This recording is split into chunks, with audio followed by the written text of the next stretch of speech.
Black Radio is brought to you by Academy Sports and Outdoors. At Academy Sports and Outdoors, we carry all the gear you need from the top brands, all at prices you'll love. And now shopping at the Academy is more convenient than ever. We offer free assembly on in-store purchases of most bikes and grills, plus free and easy curbside pickup on academy.com orders. Want to save even more every day? Open and use an Academy Sports and Outdoors credit card to get 5% off future purchases when you're approved. Save time and money at Academy Sports and Outdoors, and have fun out there. Always good to hear from Derek Schultz, and we are ready for our first Saturday Simulcast, goldenblack.com Saturday Simulcast. Nate Barrett will join me shortly as my co-host, and Brian Neubert will be online here before long. I want to thank our sponsors, the Union Club Hotel at Purdue, an autograph collection retreat, blends student-run hospitality with resort luxury. Enjoy the spa, Boiler House Prime Dining, the Burke Boilermaker Golf, and perfect for the wellness and Purdue fans as well as leisure seekers.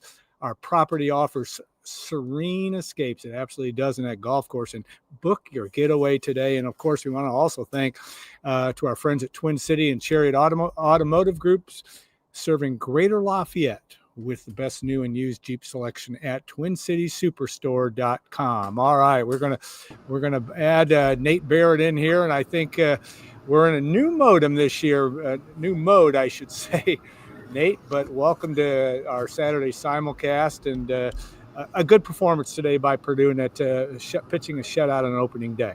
Yeah, Alan, hope you're hearing me okay. From the can hear you great. Great. From the standpoint of everything but the injury to Jaleel Hall at the end, I don't think Purdue fans could have asked for much more. A really exciting performance offensively, and certainly for the Odom family, just to get this first game under their belt, for the coaching staff and their families, a lot of happy faces on the field. So it's been a long run, Alan, since that bucket game loss in Bloomington, and for Purdue to be able to turn the page and start a new era today with a win is very exciting. Well, we've got a good group already online here, and we appreciate you. We also will you can chat us your questions. We'll do our best to answer them, kind of like our call-in show that we've done for years, but we'll take them via text. But we're also going to bring in guests, and Brian Neubert will join us here in a minute.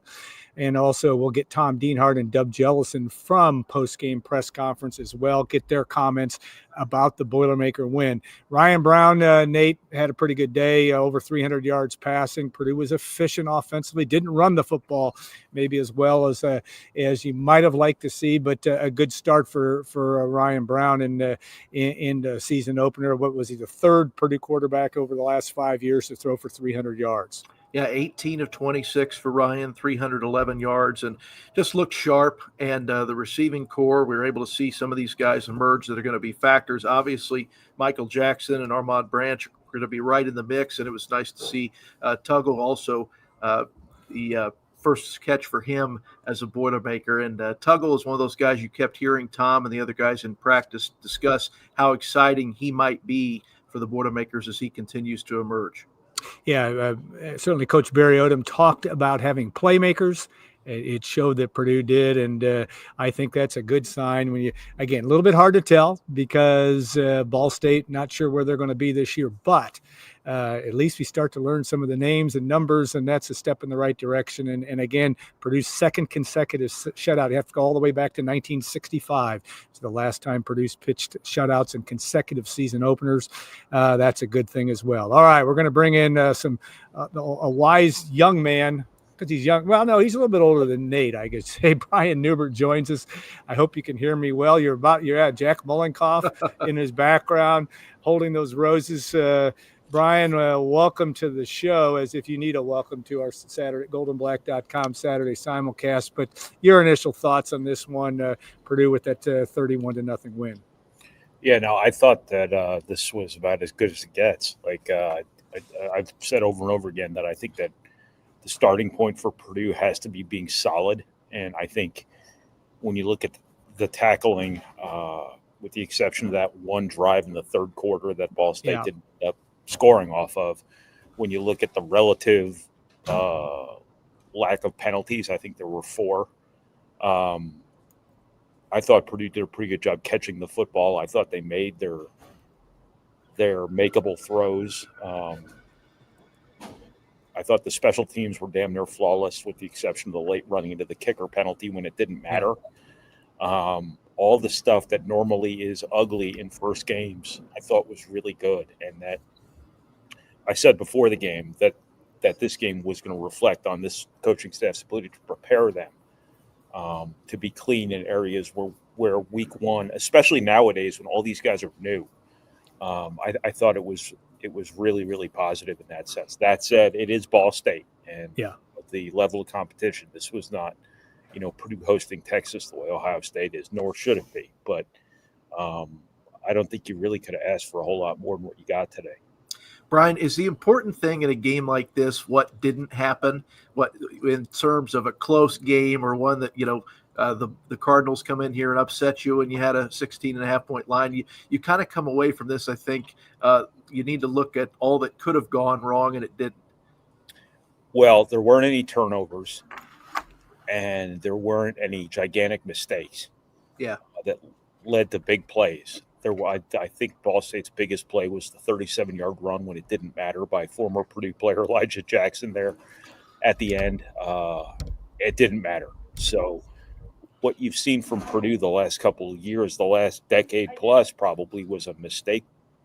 Again, the past doesn't matter in any way to this particular team, but that ghost or that cloud that's hung over Purdue being kind of a self-defeatist football program, not by intent, obviously, but by lack of attention to detail, poor preparation, disorganization, things like that. You didn't see those gigantic mistakes today that allowed Ball State to steal any points or anything like that. And again, it's Ball State, but sometimes, especially in week one, it's more about you than it is them. And I thought Purdue was just rock solid all across the board. Now, in terms of things that didn't happen, Purdue didn't turn the ball over. They fumbled once. It went right out of bounds. They were good with the football. You wanted to come out of this healthy. And the Jalen Hall thing there at the end was really unfortunate. Obviously, that appears to be a serious injury. Kind of got one last thing in there at the buzzer to take away as a negative thing from an otherwise 100% positive day for Purdue. I've got to have my readers on so I can read some of the questions. I apologize for that, but you can only do so much. Mostly comments, obviously, from our really good group in here already, and that's been good to see. Certainly a lot of the content that, again, that we talked about Barry Odom, Brian, all along. The trains are going to run on time. Yes, the Boilermakers had 4 penalties today, but for the most part, 4 is nothing, though. I mean, 4. Yeah, right. In game one, that is right? nothing. What? 4 is better than 12. You're right. That is an absolute statement there of truth, and that's why we have you on the program, my friend. But no, I do think that's the thing too, and even going down to the punt game, they were good in that situation as well. And apologize for some of our Ball State writers making a little bit of noise in the background, but no, it was certainly that. I mean, that probably is the number one thing you take away from this game. Yeah, Purdue is just. I mean, it isn't just the number of penalties, but it's that self-destructive tendency. Purdue teams in the past have had where not only do you get called for too many penalties, but you get called for that personal foul that gives somebody a free first down that they didn't earn because you just screwed up. Discipline has been one of the biggest common denominator deficiencies of this Purdue program forever now. And as I keep saying, and as should be screamed from the hilltops whenever you have access to hilltops, the past has nothing to do with this Purdue team. This is a whole new team. This is a whole new staff. Almost every player is different. But still, there are those common denominators that you just want to see this program kind of break out of, because it has cost itself way too many games over the years with its own, tomfoolery, if you will. Quick follow-up, and then Nate, you can pop in. But how often were you looking? I saw you tweeted out about this. Your best thing was the scorecard or the having the roster in front of you. How far were you into the game where you were comfortable who you were identifying, or are you not comfortable yet? I'll say I'm not at this point. It's still learning guys. Well, I kept it pretty simple. I just focused on the guys who just did something. I wasn't trying to come up with offensive linemen, the starting lineups or anything like that, or figure out who was coming in. off the bench. If somebody caught a ball or somebody made a nice play, I said, hey, who's that guy? I looked down at my roster. Fortunately, the numbers were legible, and the roster they printed out for us was accurate, as far as I know. Yeah, it was a really interesting day because I was doing much the same, Brian. I was just circling as guys appeared on our internal PA with Jim Russell, just circling names all day as we continue to learn these. And I thought that Dub and Tom have been very real for guys that are in practice every day at kind of saying, we're all learning as we go here. And that's just the moment we're in. But it's the first time I can remember where I spent a good part of the day after a play just circling names along that chart. And you see the Michael Jackson thing has all kinds of possibilities. I think Big Ten Network already retweeted him with a little bit of a dance in the end zone that looks like some Michael Jackson moves. So there's all kinds of possibilities there. Yeah. And what's kind of funny about that is it's not like his name is like Robert Plant or something like that. It's or like Eddie Van Halen. It's Michael Jackson. It's like one of the most common American names probably on earth. There's tons of Michaels. There's tons of Jacksons. And but for some reason people hear Michael Jackson, they think of one man and one man only. And when it's a football player, obviously that I'm sure has followed Michael Jackson III around his whole life, but it's really not all that uncommon a name. But he's going to probably be hearing that every time he does something at Purdue. Here and out. What was really nice to see from Purdue's perspective today? Transfers from Georgia actually playing. Yeah, good point. How about that? Purdue's had some ups and downs there with their imports from Athens, Georgia here the last couple of years. But Michael Jackson was really good. I thought Nitro Tuggle in the amount of time that he got had a chance to make a play there at one point. Looked really good doing it. I don't know if Easley played or not on the offensive line. I have to check the participation chart later. CJ Madden made some plays. Obviously, he's a returnee, but those Georgia guys showed up today. If they're good, they're part of this team's, the upside of unknown, where you've got guys who are talented. Presumably, if they went to Georgia at a high school, they're talented. But are they all pointed in the right direction? Are they playing to win? Stuff like that. And all these guys looked really good today. Yeah, not many drops, too. I was going to say, how many drops did they have, you think? Well, the only one I counted was the one George Burren kind of dropped. That play was called back by penalty anyway. I think that ball was a little high. It was also a broken play, and I don't know if I'd even count it as a drop. I'd have to go back and look at it. I put that in my post-game analysis. Somebody on our message boards took exception to it, like there were a bunch of drops. I can't remember any others. Yeah. But I thought they were pretty clean. I thought Ryan Brown did a good job making the throws that were there to make. There were a couple of big plays that went sideways on him for one reason or another. One that I kind of wondered if the brightness of this very sunny day in West Lafayette had something to do with it, but it was one of those, how did they miss that kind of plays? But I thought Ryan Brown did a good enough job, dropping back and making those throws. I thought Purdue did an exceptional job from a game plan perspective, using his running threat to kind of create some gravity that they were able to pass the ball off of. I thought they put a lot of pressure on Ball State east and west as opposed to north and south, and then they played off of that. And I thought Purdue did a really good job getting the ball out of Ryan Brown's hands, getting him easy completions, and then getting him higher percentage big play completions off of what they were able to do, throwing the ball around the line of scrimmage and, getting the ball to Devin Mockabee, and understanding that Ball State knew one thing about Ryan Brown from last year at Purdue, and that was that he can run. And you saw Purdue play off of that with a lot of RPO stuff, a lot of read option stuff, and Ball State clearly bid on it, and that kind of opened up everything else. But exceptional 2025 debut for Ryan Brown. I keep wanting to call it his Purdue debut, but he started at least one game last year, so I can't say that. But hell of a start for him. With a quick stop in North Carolina in between. One quick stop at Buc-ee's, Alan, we have a question on here from Jim, just asking about, in terms of Barry Odom, do we think he opened the playbook, against a MAC team? The only thing I was thinking of, Alan, was that direct snap to Antonio Harris, but Ball State threw a flea flicker at Purdue, but I can't think of anything other than maybe that direct snap to Harris. Well, and then one to Mockabee too, right? Didn't they have a direct snap to Mockabee? Well, Yeah. they had 2 Wildcats. Yeah, But what right. they did was Purdue was attacking the edges in the running game. And I think at some point, Ball State realized they couldn't really do anything with it, or Purdue understood that Ball State couldn't do anything with it.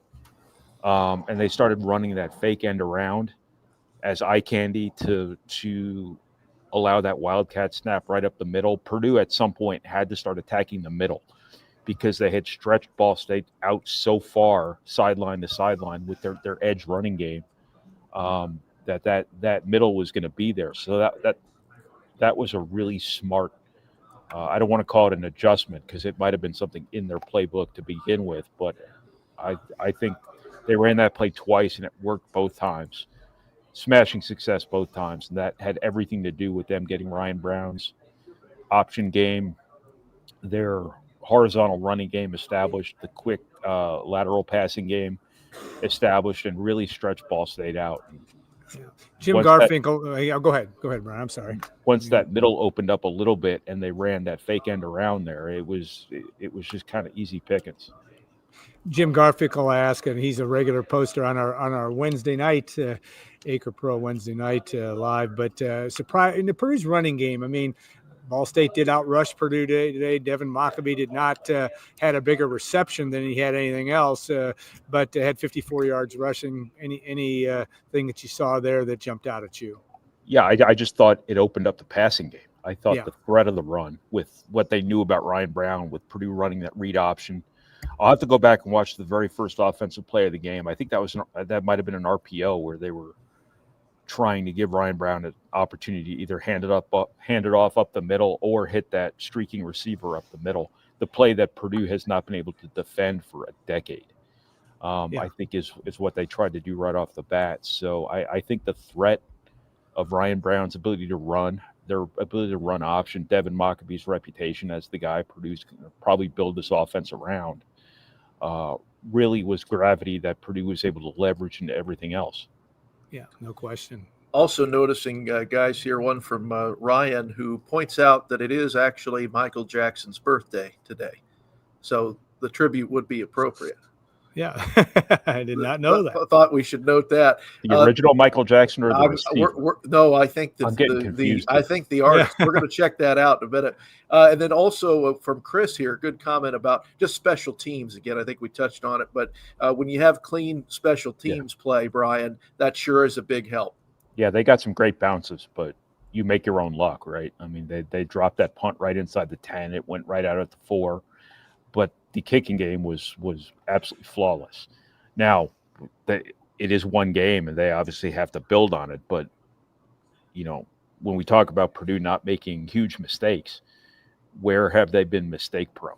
It's been in the defensive secondary. And again, Purdue in the past is not Purdue now. So we need to keep hammering that home. Right. That's true. But not even close. It is a reference point that we can refer to because the people listening to us and watching us experienced all these same things. So that it's a good little reference point. But mistakes in week 1 typically happen in assignments on defense and on special teams. And special teams were flawless. There were no huge defensive busts. The punter looked good. Spencer Porath was 1 for 1 on field goals. Those have been an adventure over the years for a variety of different people. Purdue didn't miss any extra points. I know that sounds like a low bar, but but it's that very low bar has not been exceeded more often than not over the years, and it's just such an important part of just Purdue not beating itself. And I think that just is a huge storyline around this season. Purdue just getting to a place where the penalties and the turnovers and the special teams blunders and the busted assignments and stuff like that just change games and make your degree of difficulty to win football games exponentially higher.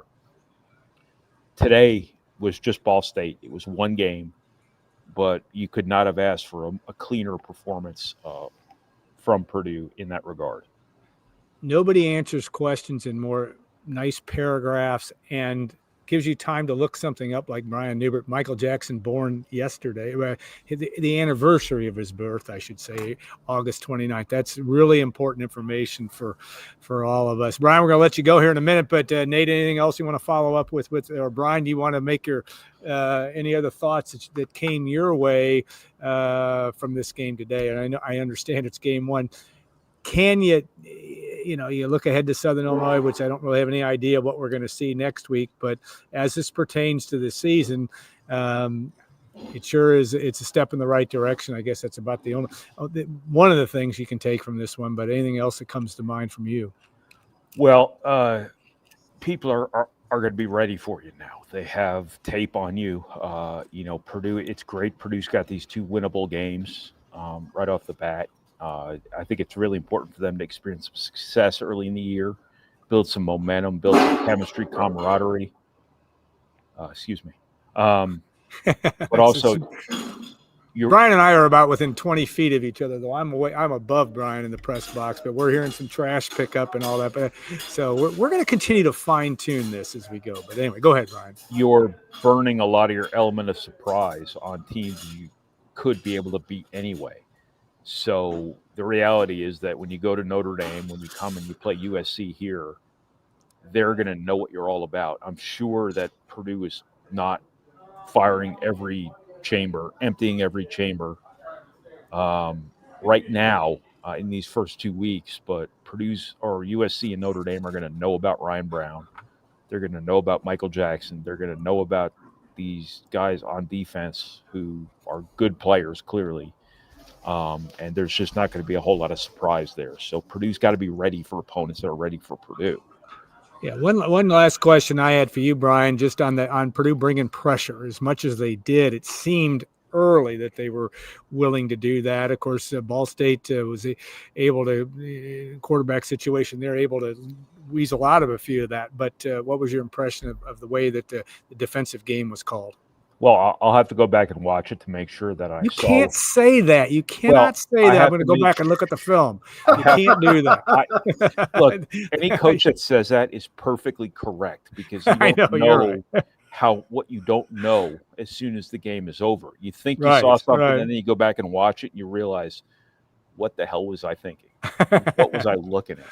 But I thought early in the game, Purdue's edges and their ends were getting up the field very aggressively, and Ball State at one point in time figured out, hey, if we just run there, that guy's going to vacate. There's going to be a gap behind him, and you saw Ball State hit a couple of runs, hit a couple of plays there, using Purdue's aggressiveness against it. And I think that's, something that clearly is a situation where Purdue's defense is going to be more aggressive than it is containment-minded, most likely. But I thought Ball State found a couple little opportunities there. But to Purdue's credit, there was never that back-end bust that turns that 7-yard gain into a 70-yard gain like there would have been the last couple of years.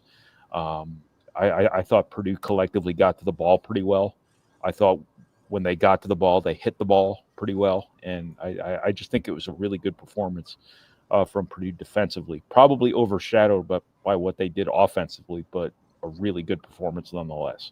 Brian, I was thinking when I heard him say that, Alan, about going to watch the film, just how much coach speak Brian Neubert has had to inhale over the period of years he's been covering all this stuff. He's heard plenty of it. I will say something about coach speak is what people don't understand is sometimes when there's nothing left to say, you still have to say something. Right. So, like when Purdue football is losing every game they play under Darrell Hazel, or last year against Ryan Walters, you still have to say something. You got to show up. And when people consume that through the lens of disdain and angst and just vile anger, they are going to make something more out of that than there really is. But the whole I have to watch the film thing is perfectly legit, perfectly normal. I go back, I watch basketball games, and I forget. I think I saw something I didn't see, and then you go back and watch it the next day, and you realize, hey, this was something I missed.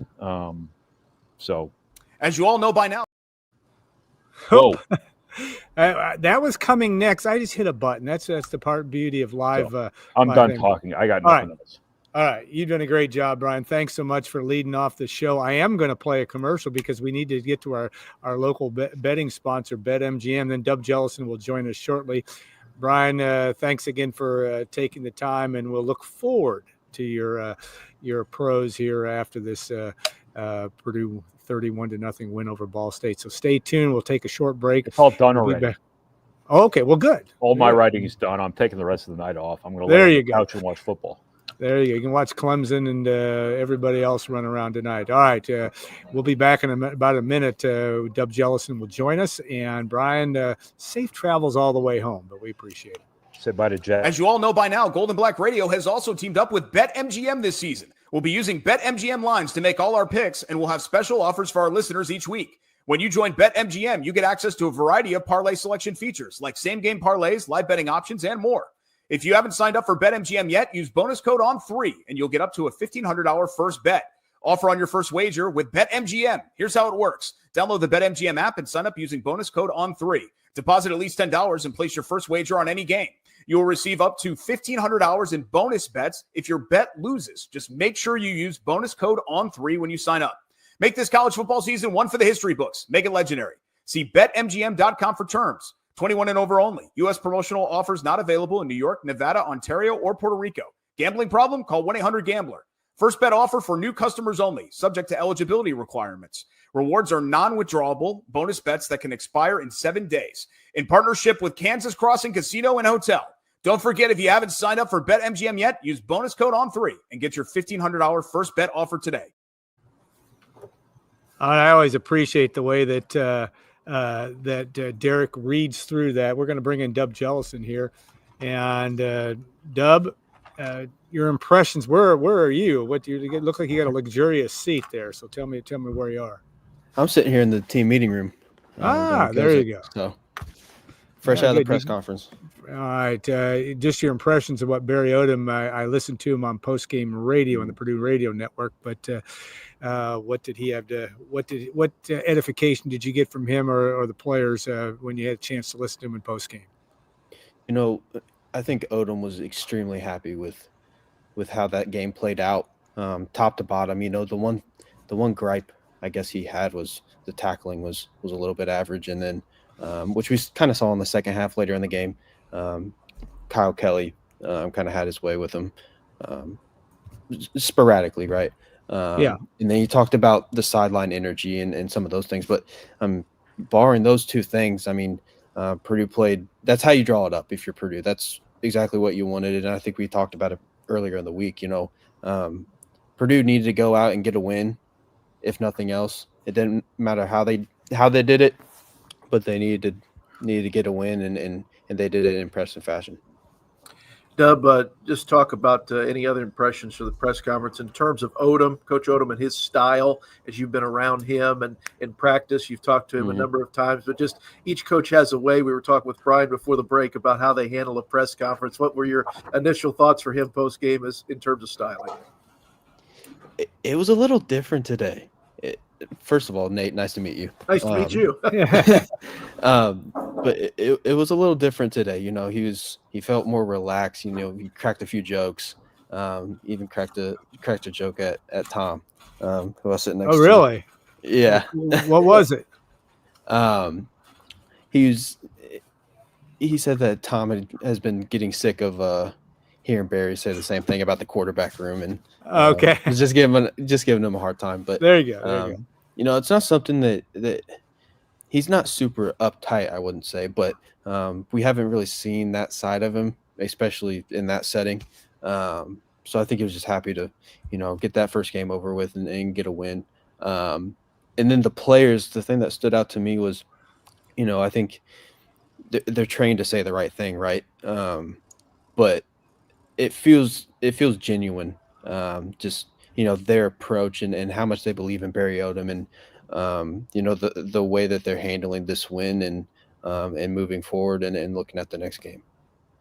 Yeah, I think it's right. By the way, it's a great way to segue. You're going to get to Nate does a lot more than sells cars, but he is at Twin City and Chariot Auto Group. We appreciate their support. You want to make sure too, if you're a listener, make sure you check out our Monday Night Memories series. that Nate and I have put together with the Rose Bowl team. A lot of fun with that as well. All right, you look at the injury situation, which I'm sure Barry Odom did not mention, but that was the one injury late in the game was tough. But what did you see with Singleton getting in the game and running around a little bit, and that had to be good. At least he got some reps late in the football game. Yeah, and coming into this game, if Purdue handled business the way that they should have, which they did, I was curious to see how long of a leash it'd be for Ryan Brown.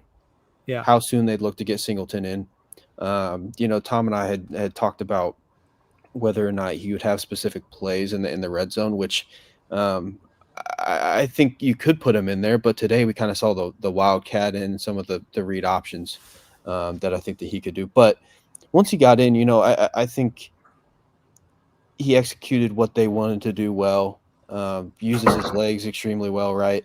It hit some guys downfield and just got reps under his belt. And I think that'd be the biggest thing for him. Right now with Ryan Brown and how he played today. If Brown can continue doing that, Singleton's not going to see the field a whole lot, right? So just getting him reps and making sure he's ready for if his number is called. Dub, you guys go ahead. Go ahead, Nate. Go ahead. I was going to say, Dub, that you and Tom. I'm just posting some of the comments. Sure, go ahead. Your coverage out of the practices throughout the month of August was great, but just a lot of talk about Tuggle. You guys even touched on him with the Derek show in the pregame. But what'd you see from Nitro Tuggle out there today? Because to me, from level 6 of the press box, it looked like he could be very exciting as the season goes along. Absolutely. I think he's the one guy where you look at him move, especially even in practice, like he can be an NFL talent if he wants it, right? You didn't quite get the looks today, didn't come up with balls, but I think that guy is maybe the most talented guy on the roster for Purdue. But Ryan Brown, I think he just felt comfort and looking for Armand Branch, obviously, those first two drives. And then as the game progressed, he looked towards Michael Jackson, who was kind of consistent, steady Eddie for them. So I think Nitro Tuggle's time will come. I think he had 3 catches for 32 yards today. If my memory serves me correct. So I don't know. Yeah, but I don't have the stats. That's right, Dub. You got him 3 for 32 with a long of 19 today. That was his longest yardage, and then Branch, 3 of them for 101, and Jackson 6 for 72. Yeah, I think you look at Jackson. I think he's kind of the safety blanket. A lot of those short to intermediate routes. Branch is a guy that can take the top off the defense potentially and make plays with the ball in his hands. And then Tuggle. I think Tuggle's the full package. I think it's just a matter of time before he finds himself in a bigger role and is more productive for this offense. Okay, all the names you saw and had to learn. You've been following these guys since your time with us and with Boiler Upload as well. Mm-hmm. The fact, was there a surprise or from a personnel standpoint of somebody that saw more reps than you saw coming from today's game? I think it was we kind of expected the rotation to those players to be in the rotation that were in the rotation today. I think Rico Walker getting extended run while George Burhan was playing. How about Walker, George Burhan playing? Did that surprise you? That surprised me as well. I think they had a trick up their sleeve. Okay. They didn't trot him out there with the first unit. And he still getting his legs back under him. I think it would have done wonders for his confidence to have caught that ball from Ryan Brown.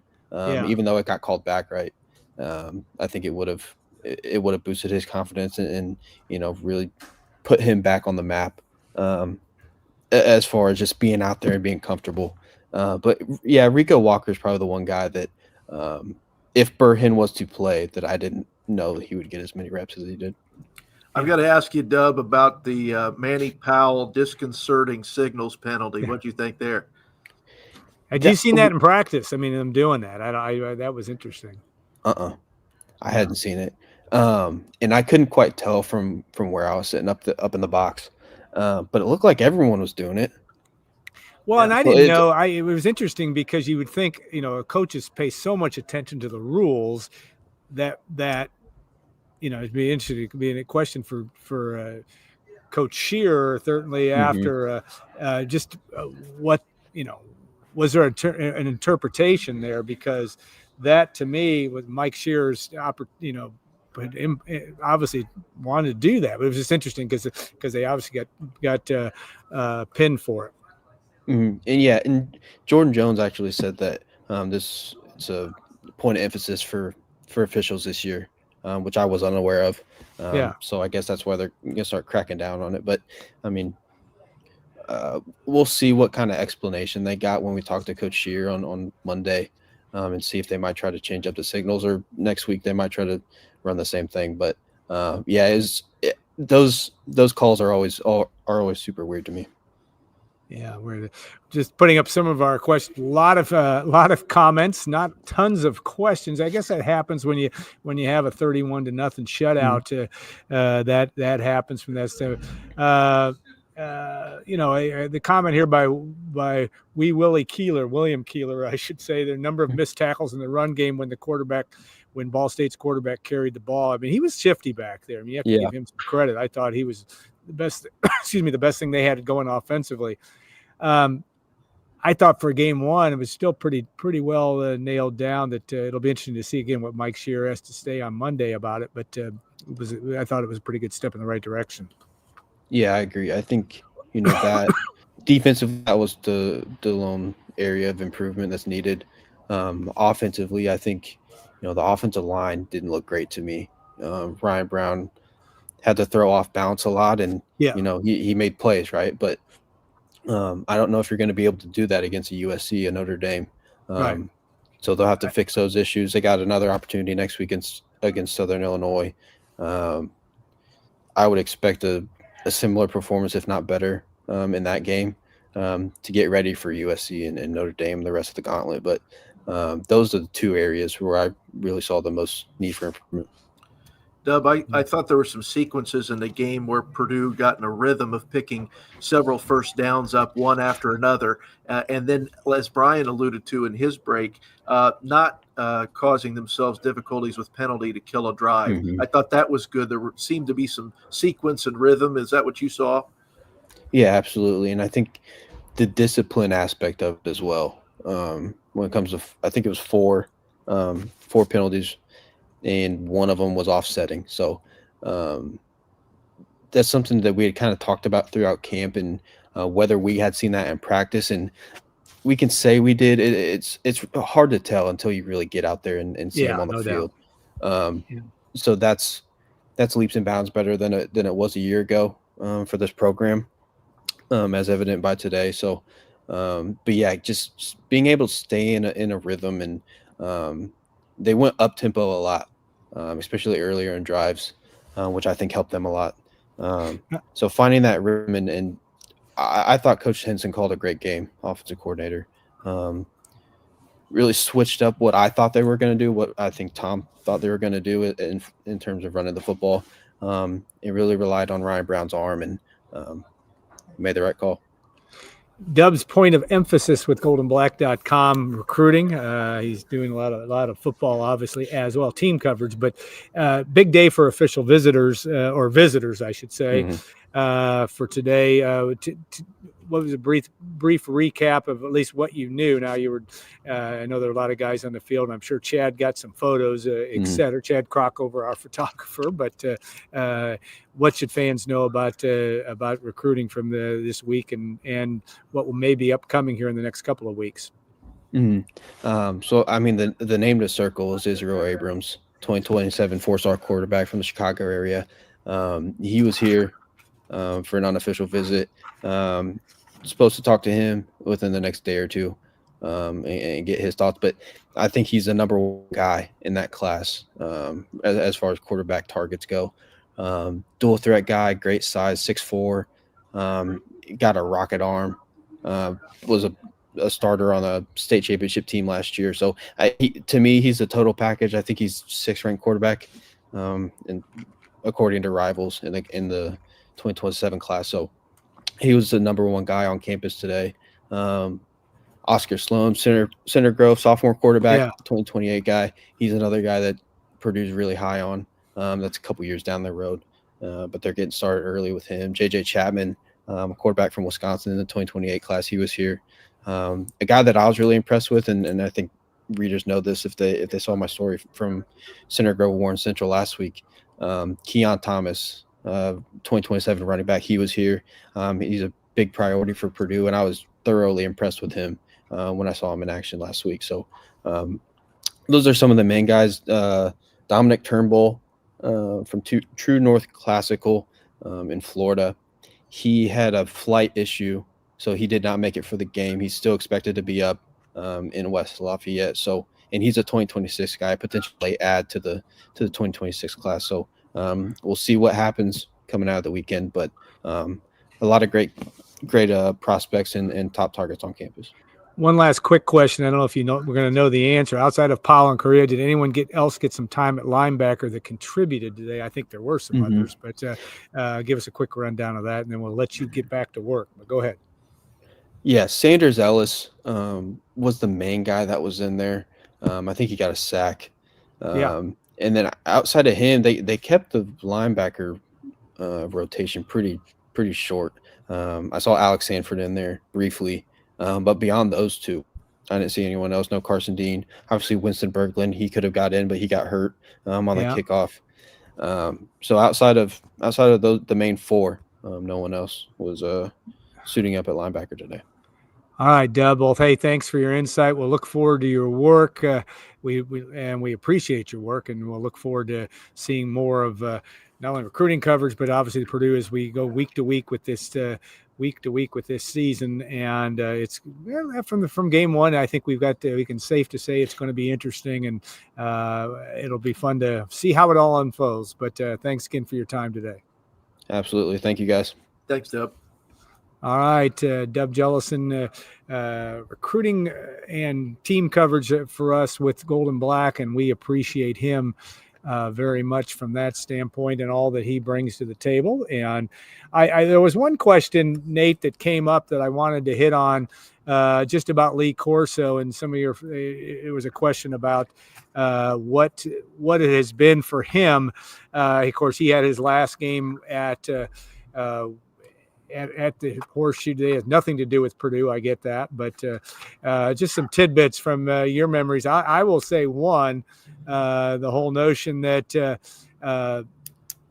obviously coached against Purdue. One of my favorite Lee Corso's moments was when he was a head coach at Indiana, and they were about a 40-point underdog to Ohio State. They score a touchdown, and he takes a team picture. But he only made one appearance at ESPN Game Day at Purdue, of course, the Purdue-Wisconsin game, of which he did put the Purdue put the Boilermaker or the Purdue Pete head on, but that game didn't go well, as Purdue fans will lament. But what are some of your favorite moments from him?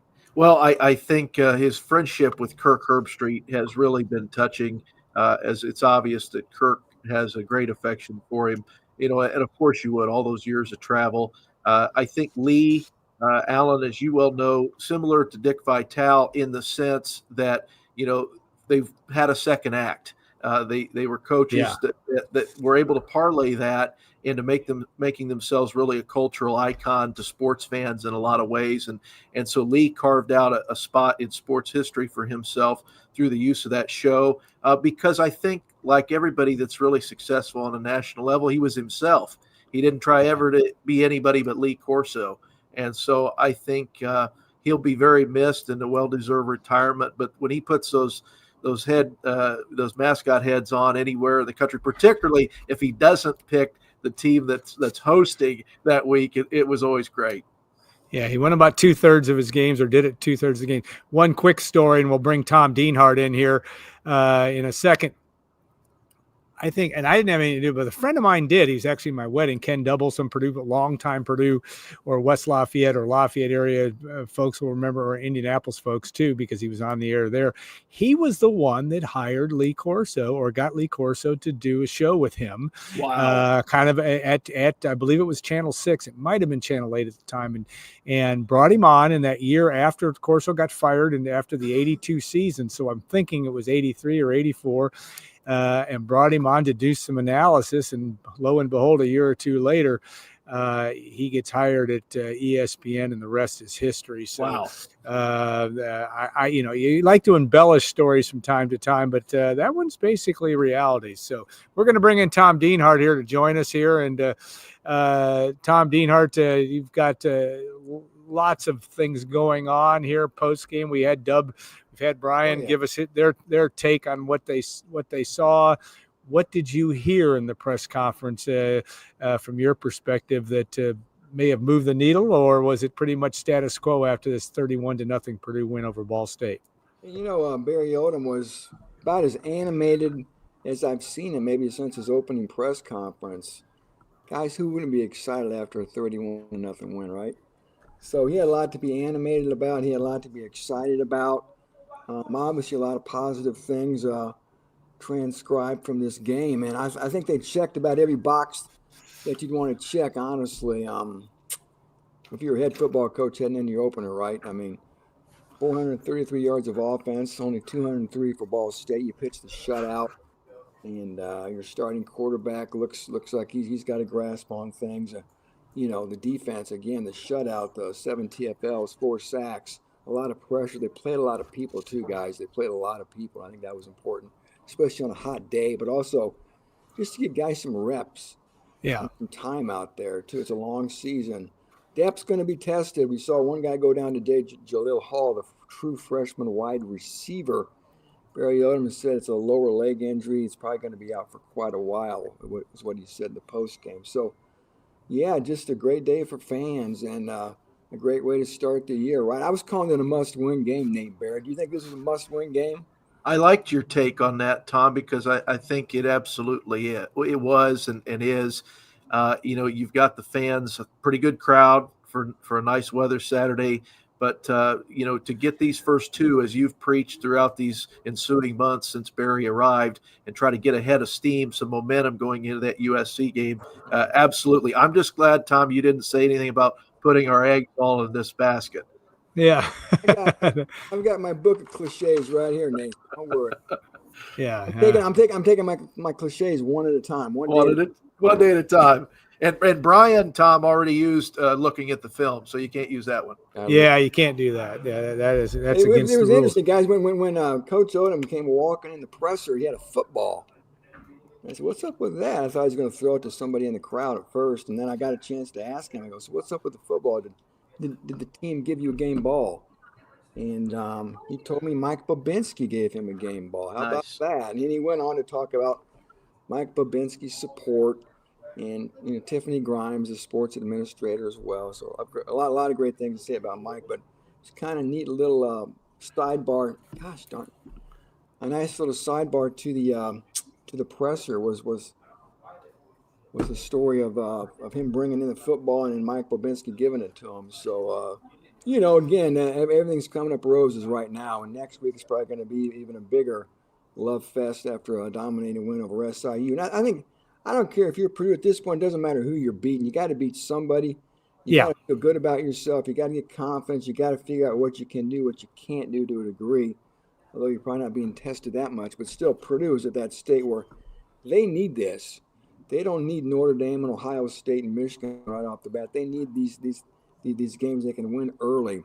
Because as you guys know, most of life is confidence. And you feel good about yourself, confident in yourself, you have a chance to have success typically. To that point, Tom, just talk about, we've touched on it already, about how Purdue got out of here, with the exception of the injury to Hull, in a clean fashion, a pretty penalty-free game. Execution, even in special teams, was pretty good. But just as you touched on, the confidence they can come out of here with. Yeah, I know. I made a note of that when I'm writing for the post game was how clean it was, Nate. You mentioned 3 penalties, no turnovers as well. How about that? And I think going into this year, we wondered about the team's discipline, right? Because discipline had been an issue. Even go back to Jeff Brom, honestly, some of his teams. Yeah, no doubt. Exposure at bad times and just didn't always have things buttoned up. And we saw that continue the last couple of years. I think we all had an inkling this team was going to be pretty buttoned up with Barry Odom, right? And we saw at least our initial evidence of that today and how clean this game was for Purdue. 82 new players, right? They always said, how are you going to make this work? All this chemistry, you got to get these guys working together. They made it work so far, right? Really, really well. Just a smooth transition in game one. And again, very clean Nathan Allen with the minimal penalties, the no turnovers, no real mental breakdowns either. And special teams, guys. I think I've written about special teams. I've talked about special teams. I was told by staffers that's going to be an emphasis of this program because it was a huge, huge edge for them at UNLV. And they've got a terrific special teams coach in James Shebist.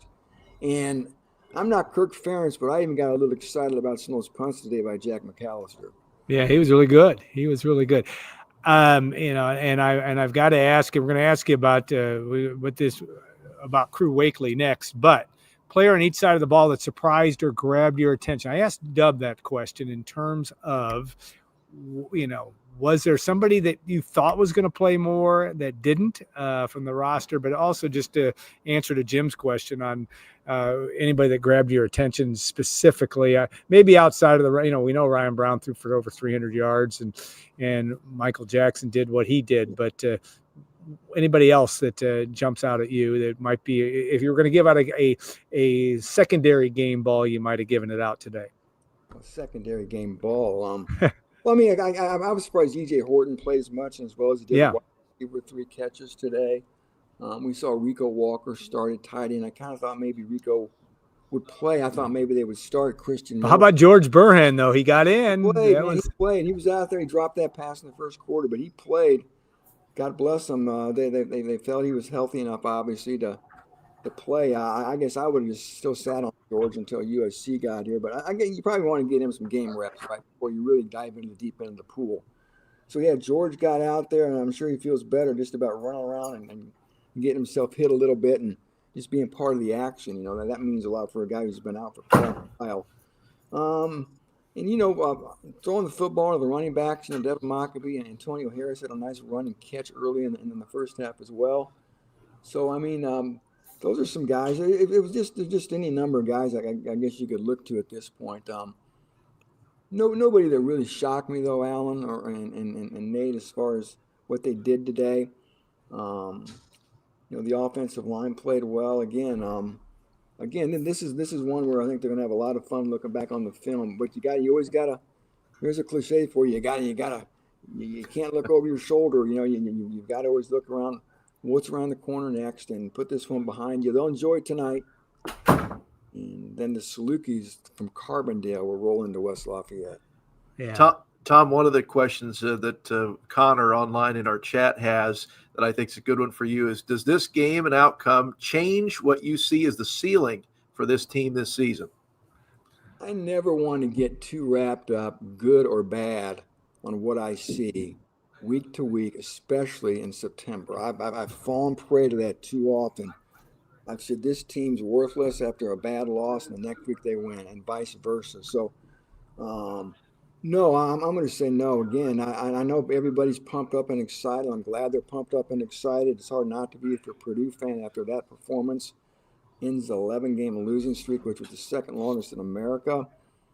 But again, I don't want to get swept away in the moment. Sometimes we can get swept away. That's what fans do. Yeah, it's part of it. And go for it. Enjoy. Hey, man, I've been there and I've done that many times, believe me. And let your mind run wild and let your dreams go crazy. Maybe so. Maybe this is the start of something big, but, maybe I'm starting to sound like a coach here, but these things, 18 to 22-year-old, these things change so much from week to week. Purdue's going to take care of SIU, but then we'll see. But still, for me, guys, 3 to 4 wins, maybe 5. If I really squint hard enough, maybe 6. But again, I just think Purdue's going to play well most of these games and not be embarrassed and look well coached.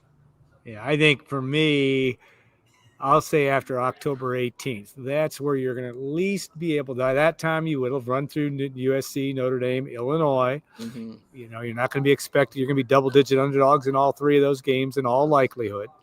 And then you got Minnesota, Northwestern, two teams that in theory you should be on the same field with.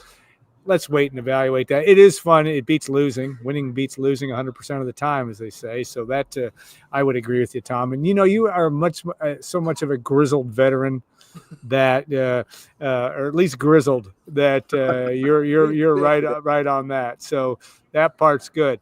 I had a question that I wanted to answer from Joe Eberhard. Just curious, who was the point person for engaging returnees like Kerrigan?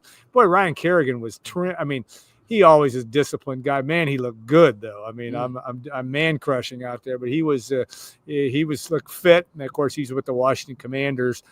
And but who really helps get that done? I'll tell you who has a role, and I think it's a great thing. Mark Herman, who was a guest on Golden Black Live yesterday, talked about that. Go back and watch that interview because he talks about his role, and I think it's a good role to have somebody that's a Hall of Fame member like Mark Herman to be able to get guys. There are other guys that are getting involved with Ryan Kerrigan. It's good that those guys want to come back, and I think Purdue having a guy like Mark Herman. I know men's basketball has done a terrific job in that area with reunions. Football has done. Pete Quinn's been a huge part of that over the years, certainly.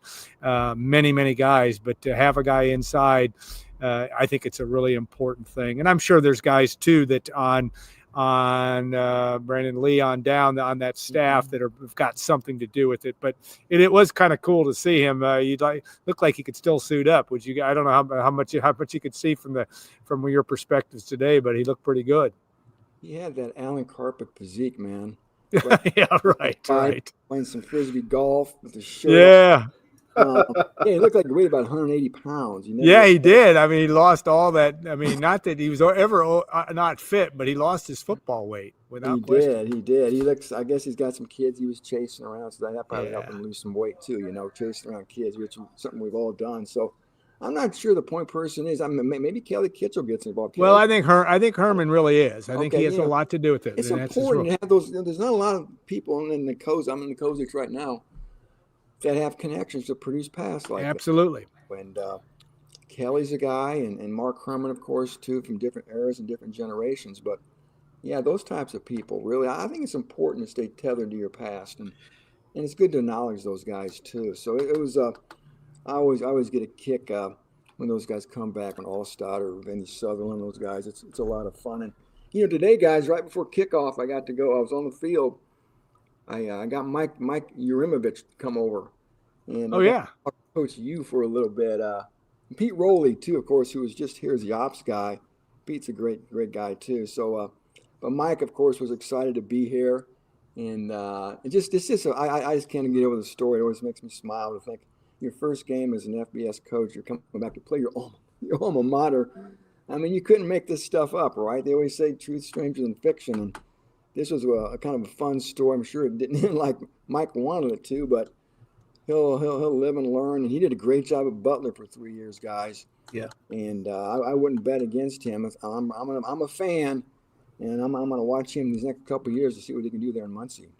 Yeah, Mark, by the way, and a good point, though, Mark Herman's official title at Purdue, Director of Leadership and Alumni Engagement. And I'm glad it's in his title because I think it's something that you really want to focus on and continue to develop because of the point you made, Tom, and that is, there's not a lot of, and it's not Barry Odom's fault that he doesn't know the history of Purdue football or whatever, but he pays homage to it. I think the players, from everything I understand, they feel welcome. That's an important thing. It'll be interesting to see. I don't know, and I should know that they will probably do. And we've been doing, thanks to Nate's sponsorship, the Monday Night Memory series with the Rose Bowl guys. Jim Chaney will be our Labor Day night guest, and that'll be fun. But again, it's an important part of the fabric. Even if you haven't had the greatest tradition in the world, like Purdue hasn't in football, but it's had its moments, and certainly the quarterback tradition and the den of defensive ends on down the line, which Ryan Kerrigan is a member of, is a very important thing. All right, Tom Dienhart, we're going to let you get back to work. Nate, we're going to wrap this show up, but we appreciate it. Good first show here. A lot of participation. Barry Odom's now 2-0 in Ross-Ade Stadium, by the way. There you go. That's good. It's a good start. A good score. That 40-37. And who was the guy? I'm now drawing a blank. How many? No, the controversial play in the end zone that the receiver from Louisiana, and I'm drawing a blank. Number 12. He may be the only coach that's ever won a game as an opposing coach and a Purdue coach in Ross-Ade Stadium. Yeah, but based on what? No, John Jardine. I don't know. But John Jardine was the head coach at Purdue.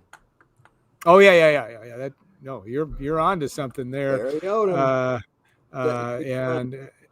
And I think that again, I think a very good start for Barry, and he just seems to me to be at least as of today, and even down the line, he's going to be the right place at the right time. He's got a lot of work to do, and not afraid to bring that to the table and take it on. And we'll see how that all plays out. Go ahead. If you went to Central Casting in Hollywood and asked them to typecast you and get you a Purdue football head coach, I think they tried out someone just like Barry Odom. That's right. No doubt. True. He's got some Joe Tiller. He's got some Brock Spack in him. He's got that. And Jared Sparks, by the way, I did remember now, was the one that controversial play in the end zone that Purdue thought was a touchdown, was not. And then the Boilermakers could not stop Missouri that last set of downs back in 2018. All right, Tom, thanks again for everything. We'll look forward to this. We're going to wear you out before the end of the season, but a lot of fun to do it, and good format for us too. I think it's kind of fun to have a lot of questions. We've had a lot of comments, and that part's been really good. So we got Nate Barrett, and we got Nate Barrett in the house. It's even better. I know it doesn't get any better than that. Glad to be with you guys. It's going to be a lot of fun. Yeah, Nate and I have been go way back, and that part's good. But I always remember Nate's like 20 years younger than I am because his Twitter is Nate Barrett 80, so I know when he's born. That's good. So he's the best looking of everybody on this Zoom. Okay. Very kind of you, Tom. Look at that head of hair. Look at Nate's hair. Yeah. All right, Tom. Thanks again, Thanks, Tom. Nate. We'll wrap her up here, and really fun show, and always enjoyed doing it with you. But good start for the Boilermakers. We'll see it next week. We'll be on a little bit later, but boy, this is a fast game today too, under 3 hours.